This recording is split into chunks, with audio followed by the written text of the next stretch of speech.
अस्सलाम वालेकुम, welcome back another module. And इस मॉड्यूल में हम समझने वाले हैं proof of work and proof of stake के बारे में। आई होप आपने ये नाम दोनों फर्स्ट टाइम ही सुने होंगे। अगर आप प्रूफ ऑफ वर्क की बात करेंगे तो प्रूफ ऑफ वर्क को आप माइनिंग भी कहते हैं, ठीक है। तो ज्यादातर लोग इसको माइनिंग ही कहते हैं, पर इसका एक्चुअल नाम प्रूफ ऑफ वर्क है। एंड उसके बाद आता है प्रूफ ऑफ स्टेक। स्टेकिंग का तो नाम आपने सुना ही होगा, आजकल बहुत ज्यादा ट्रेंडिंग में है स्टेकिंग। अब स्टेकिंग और माइनिंग किस तरीके से काम करते हैं वो आज हम इस मॉड्यूल में समझने वाले हैं, लेकिन इसको हम कहते हैं proof of work and proof of stake. अब सबसे पहले हम यहाँ पे समझते हैं प्रूफ ऑफ वर्क किस तरीके से काम करता है, ठीक है।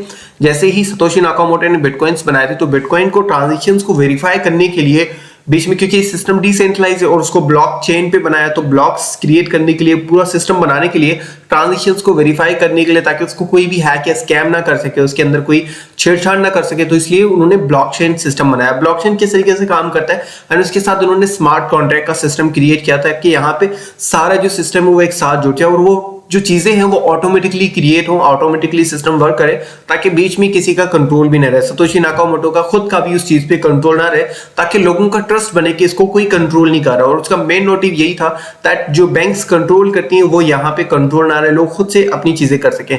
और ये बहुत सिक्योर भी होता है, इसलिए जितनी भी गलत चीजें होती है, जो भी मतलब जो खराब चीजें होती है, फॉर एग्जाम्पल डार्क वेब पे भी इसको यूज किया जाता है। तो ये बहुत सारी चीजों पे, जगह पे यूज होता है जहां पे आप ट्रांजेक्शन्स को छुपाना चाहते हैं, क्योंकि ये ब्लॉक्स के जरिए सब चीजें एड्रेस के जरिए होता है, तो यहाँ पे आपको रियल आइडेंटिटी शो करने की जरूरत नहीं होती। अब यहाँ पे माइनर्स का जो प्रूफ ऑफ वर्क है वो क्यों काम होता है और वो किस लिए, उनका काम यहाँ पे क्या है, उनका क्या रोल वो प्ले करते हैं। जो माइनर्स होते हैं वो क्या चीजें करते हैं, आपने देखा होगा बहुत से लोग अपनी गिग्स लगा के, अपनी ग्राफिक कार्ड्स को लगा के माइनिंग कर रहे होते हैं। वो कह रहे होते हैं कि हम माइनिंग करके बिटकॉइन को जो प्रिंट कर रहे हैं, बिटकॉइन को जो माइन कर रहे हैं, वो किस तरीके से काम करता है वो आज हम इस मॉड्यूल में समझने वाले हैं। अब इनका एक्चुअली काम क्या होता है वो हम समझते हैं। फॉर एग्जांपल मैं हूं ए और मुझे बी को 5 बिटकॉइन भेजने हैं। मेरे पास 5 बिटकॉइन है, मैंने 5 बिटकॉइन बी को भेजने। अब लेकिन बीच में प्रॉब्लम यह है कि बीच में कोई बैंक या सेंट्रलाइज सिस्टम नहीं है जो इस ट्रांजेक्शन को वेरीफाई करे। अगर यहाँ पे कोई वेरीफाई करने के लिए नहीं है, तो मैं 5 की जगह 4 बिटकॉइन भी इसको भेज सकता हूँ, और ये सेम 5 बिटकॉइंस इसको भी भेज सकता हूँ और इसको भी भेज सकता हूँ, ठीक है। सी को भी एंड बी दोनों को मैं 5-5 बिटकॉइंस भेज सकता हूँ, जो कि चीज वैलिड नहीं है, ठीक है। अब इस चीज को वैलिड करने के लिए बीच में कोई सेंट्रलाइज सिस्टम या बैंक या कोई ऑटो सिस्टम तो नहीं है। तो यहाँ पे मेन काम आता है माइनर्स का। माइनर्स क्या करते हैं, इस ट्रांजेक्शन को वेरीफाई करते हैं कि मेरे पास 5 बिटकॉइन है भी या नहीं, या मैं जो 5 बिटकॉइन भेज रहा हूँ वो सिर्फ मैंने बी को भेजे हैं, सी को मैं नहीं भेज सकता। अगेन उस ट्रांजेक्शन को वेरीफाई करने के लिए, उस कैलकुलेशन को कैलकुलेट करने के लिए माइनर्स का काम आता है, जो कि इस ट्रांजेक्शन को वेरीफाई करते हैं। माइनिंग किस तरीके से काम होती है, फॉर एग्जाम्पल मैंने बी को 5 बिटकॉइन ट्रांसफर की है, तो मैं जैसे ही अपनी ट्रांजेक्शन कंप्लीट करूंगा वो पेंडिंग में चली जाएगी। मेरी जो ट्रांजेक्शन है वो एक पेंडिंग ब्लॉक में चली जाएगी, और वहां पे जो लड़ाई चल रही है माइनर्स की, अब बहुत से लोग, हजारों लोग जो माइनिंग अपनी ग्राफिक्स को यूज कर रहे हैं, सबकी लड़ाई चल रही होती है कि मैं सबसे पहले ट्रांजेक्शन को वेरीफाई करूं। अब वो लड़ाई इसलिए कर रहे होते हैं क्योंकि जिस बंदे की सबसे पहले ट्रांजेक्शन वेरीफाई होती है, जो बंदा सबसे पहले पजल को सॉल्व करके उस ट्रांजेक्शन को वेरीफाई करता है, उसको कंप्लीट करता है, वो ट्रांजेक्शन का जो रिवार्ड है, जो उसको मतलब रिवार्ड की तौर पे बिटकॉइन मिलना था, वो सिर्फ उसी इंसानों को मिलेगा जिसने उसको वेरीफाई कर लिया। बाकी जितने भी लोगों ने, जितने भी लोगों की एनर्जी जो यूज हुई है, वो सब कुछ जाया हो जाता है, ठीक है। सिर्फ उस बंदे को ही रिवार्ड मिलता है, और वो जो ट्रांजेक्शन है वो वेरीफाई होकर एक न्यू ब्लॉक के अंदर ऐड हो जाती है, और उस ट्रांजेक्शन को कंप्लीट किया जाता है, और उसको न्यू माइंड ब्लॉक, जो ब्लॉक क्रिएट किया उसने, उसके रिवार्ड के तौर पर उसको एक, मतलब आप समझ लें कि एक हिस्सा बिटकॉइन का मिल जाता है, ठीक है। अब यहाँ पे प्रॉब्लम आती है कि बहुत सारे लोग, फॉर एग्जांपल अगर 1000 लोगों ने उस ट्रांजेक्शन को वेरीफाई करने के लिए अपनी मेहनत, अपनी एनर्जी जाया की है, अपनी जो ग्राफिक्स को यूज की है, और उसमें से सिर्फ एक बंदे को रिवार्ड मिला है, बाकी जितने भी लोगों ने वो चीज यूज की है उनको कोई बेनिफिट नहीं मिला, वो उनकी जो एनर्जी है वो जाया हो जाती है। अब यहाँ पे लोगों ने इसका सोल्यूशन निकाला माइनिंग पूल के जरिए। अब ये पूल किस तरीके से काम करता है, आपने माइनिंग पूल भी सुना होगा, आई होप आपने सुना ही हो। बट माइनिंग पूल को हम समझते हैं, माइनिंग पूल एक्चुअली काम किस तरीके से करता है। फॉर एग्जांपल हम 10 दोस्त हैं जो कि अलग अलग घर पे अपनी ग्राफिक्स का यूज करके अब माइनिंग कर रहे हैं, ठीक है। लेकिन अब प्रॉब्लम ये कि हमारा प्रोसेसर बहुत स्लो है, ठीक है। अगर हम सबको मिला के एक पूल के जरिए बना दें कि सबकी एनर्जी मतलब एक साथ जुड़ के काम करे, एक पूल के जरिए, एक पूल के सिस्टम के जरिए अगर वो सब कुछ सही से काम करता है, तो हम सबसे पहले ट्रांजेक्शन को वेरीफाई करेंगे, या हमारे जो सिस्टम है, हमारे जो ग्राफिक्स है वो ज्यादा स्ट्रॉन्ग हो जाएगा, हमारी जो मशीन है वो ज्यादा स्ट्रॉन्ग होगी, जल्दी से ट्रांजेक्शन को वेरीफाई करेगी, और उस रिवार्ड को हम जल्दी से गेन कर सकते हैं। तो इन्होंने क्या किया, अपने सारे सिस्टम को एक साथ जोड़ दिया, और जैसे वो अपना सारा सिस्टम जोड़ते तो उनका सिस्टम एक स्ट्रॉन्ग सिस्टम बन जाता है और उनको रिवॉर्ड जल्दी मिलता है क्योंकि वो ट्रांजेक्शन को जल्दी वेरीफाई कर लेते हैं। अब इसमें बहुत से लोग मिलकर जो है ना वो माइनिंग पूल क्रिएट करते हैं और उनको ऑब्वियसली वो जल्दी से वेरीफाई करते हैं, तो इसमें उनको प्रॉफिट होता है। ये होप आपको समझ आ गया होगा। अभी ये माइनिंग बहुत कम जाके बची है क्योंकि अभी स्टेकिंग की तरफ चला जा रहा है, क्योंकि अभी चाइना ने भी कुछ टाइम पहले बैन किया था माइनिंग को, एंड उसके बाद बहुत सारी कंट्रीज है जो कि इसके खिलाफ है, क्योंकि पूरी वर्ल्ड में अभी एनर्जी कंजम्पशन बहुत ज्यादा हो रही है और सबको एनर्जी की जरूरत है। इनफैक्ट अभी पूरा कंट्री में एनर्जी की जरूरत है हमें।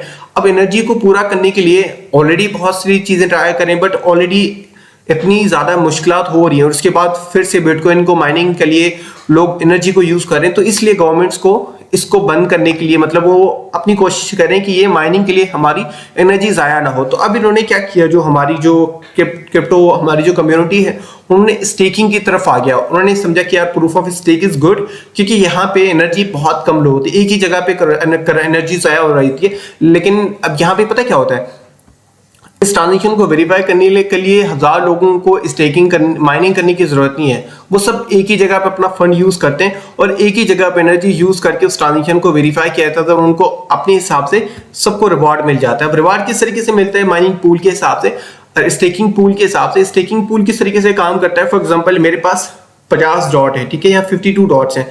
50 डॉट्स मैंने स्टेकिंग पे लगा दिया और जितने लोगों के पास डॉट कॉइन है या जितने भी इथेरियम कॉइन है तो वो स्टेक पे लगा देते हैं। अब स्टेक पे क्या होता है कि एक ही सिस्टम से उस ट्रांजेक्शन को वेरीफाई किया जाता है और हमें स्टेकिंग के तौर पे एक रिवार्ड दिया जाता है, ठीक है। और ये चीज हलाल भी है, इसको मैंने वेरीफाई किया है। अगर आप सूद की तरफ नहीं जाना चाहते, आप चाहते कि आपकी जो इन्वेस्टमेंट है वो बैंक और इन चीजों में जाया ना हो, तो आप एक अच्छा सा coin, for example Ethereum, Polkadot, Matic, अच्छे कॉइन्स को आप सेलेक्ट करें, उनमें इन्वेस्टमेंट करें, उनको बाय करके आप स्टेकिंग पे लगा दें। आपको मंथली ईयरली आरओआई भी आता रहेगा, बहुत अच्छा आता है। इसमें उतना ज्यादा भी नहीं आता, बट मेरे ख्याल से जहां पे आपको बैंक्स में इतना बहुत कम मिल रहा होता है, जहां पे बैंक्स आपको 5% दे रही है और जिस बंदे को लोन दे रही है उसको 15% इंटरेस्ट पे दे रही है, तो 10% बीच में बैंक कमा रही है, तो वो पैसे आप यहाँ पे लगा सकते हो। बैंक से तो बहुत ही अच्छा प्रॉफिट आता है यहाँ पे, तो मेरे ख्याल से ये हलाल भी है और बैंक्स में जो आपको मिलता है वो हराम भी है। तो ये चीज अच्छी है, इसमें आप बहुत सारे सिस्टम्स को हेल्प भी कर सकते हो और ये मेरे ख्याल से ज्यादा ईजी भी है। तो आपको स्टेकिंग की तरफ जाना चाहिए और आपकी जितनी भी इन्वेस्टमेंट, अब मैं आपको यहाँ पे पूल्स को सजेस्ट नहीं करूंगा क्योंकि ये कोर्स है।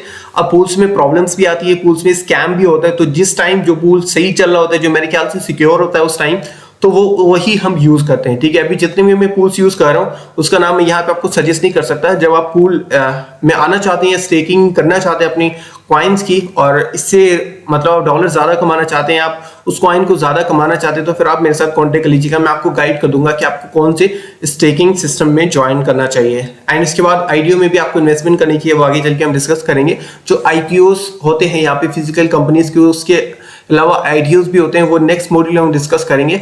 तो वो भी चीज आप बैंक से बेहतर है मेरे ख्याल से, वो भी चीज आप वहां पे कर सकते हैं।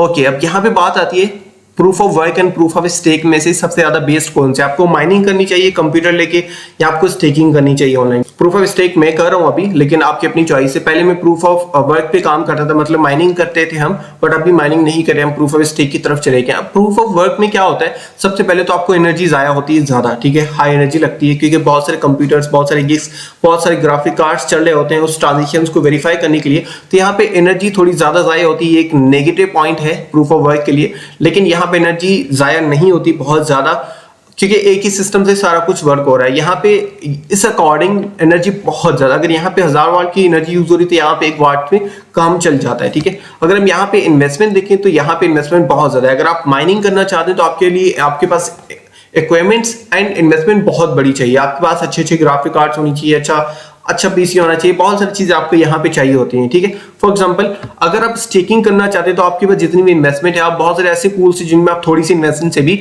आप स्टेकिंग शुरू कर सकते हैं। तो मेरे ख्याल से यहाँ पे इन्वेस्टमेंट बहुत कम है और ये जल्दी भी आप उसको स्टार्ट कर सकते हैं। अपने स्मार्टफोन का यूज करके भी आप इसमें इन्वेस्टमेंट स्टार्ट कर सकते हो और आप उसका हिस्सा बन सकते हैं। अब सिक्योरिटी की बात करें तो ऑब्वियसली प्रूफ ऑफ स्टेक जैसी सिक्योर कोई भी चीज अभी क्रिप्टो के अंदर नहीं आई है। सबसे ज्यादा जो स्ट्रॉन्ग चीज मानी जाती है वो प्रूफ ऑफ स्टेक को ही माना जाता है और ये बहुत ज्यादा सिक्योर होता है। अब सिक्योरिटी का रीजन भी मैं आपको बताता हूँ। फॉर एग्जांपल अगर मैं हैकर हूँ और मैं चीज को हैक करना चाहता हूं तो मैक्सिमम 2 से 3 कंप्यूटर्स को मैं हैक कर सकता हूं। 1000, 2000, 20000 कंप्यूटर्स को एक साथ में हैक नहीं कर सकता। ब्लॉक्स को मैं चेंज नहीं कर सकता, उसमें जाके छेड़छाड़ी नहीं कर सकता। तो इसको हैक करना या इसको क्रैक करना, इसको चेंज करना टोटली इम्पॉसिबल है। कभी भी ये चीज पॉसिबल नहीं हो सकती और ये चीज पॉसिबल हो भी नहीं सकती, ठीक है। एंड उसके बाद यहाँ पे आती है प्रूफ ऑफ स्टेक की। जो हम स्टेकिंग करते हैं वो सिक्योर है, तो यहाँ पे कोई ज्यादा टेस्टिंग नहीं हुई है और ये अभी स्टार्ट हुआ है, तो मेरे ख्याल से मैं इसको ज्यादा सिक्योर मानता भी नहीं हूँ, क्योंकि इस हिसाब से देखा जाए तो सिक्योरिटी में ये थोड़ा सा कम हो जाता है और यहाँ पे थोड़ा सा ये मार खा जाते हैं। तो उस हिसाब से मैं उस पर ज्यादा उतना ट्रस्ट नहीं कर पा रहा हूँ अभी। इन फ्यूचर देखेंगे कि जब टेस्टिंग होती है तो ये किस तरीके से काम करते हैं।